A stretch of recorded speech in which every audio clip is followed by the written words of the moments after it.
जय बस्सी साथै नमस्कार यहाँहरू सबैजनालाई फेरि पनि स्वागत छ यहाँहरूलाई अर्को मेरो नयाँ भिडियोमा।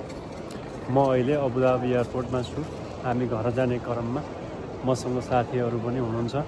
म एक्लै मात्रै छैन, उहाँहरू वेटिङमा हुनुहुन्छ।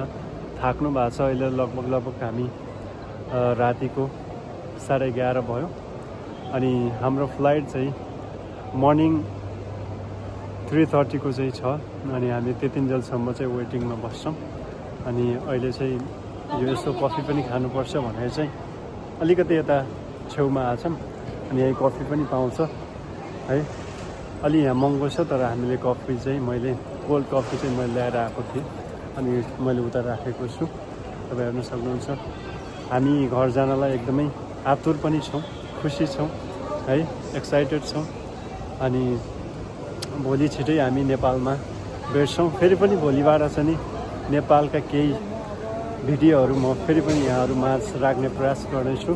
तपाईँहरूले भिडियोलाई अन्तिमसम्म हेर्नुहोस् अनि तपाईँहरूले खुसी हुनुहोस्। अनि यात्रा चाहिँ अबुधाबीदेखि नेपालसम्मको यात्रा कस्तो भयो तपाईँहरूले पुरा भिडियो युट्युब च्यानलमा जितबहादुर टमाटा अफिसियल च्यानल तपाईँले त्यहाँ पाउन सक्नुहुन्छ।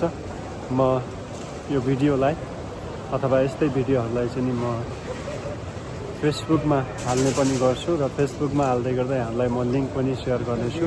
त्यो लिङ्कमा चाहिँ क्लिक गरेर तपाईँहरूले युट्युब पनि हेर्न सक्नुहुन्छ। युट्युबमा चाहिँ म अब भर्खरै स्टार्ट गरेको हुनाले धेरै मेरो चाहिँ सब्सक्राइबर छैन। तैपनि यहाँहरूले फेरि सब्सक्राइब गरेर अनि मलाई साथ सपोर्ट गर्नुहोला भन्न चाहन्छु। फेरि पनि यहाँहरूलाई धन्यवाद। Thank you so much. See you soon Nepal.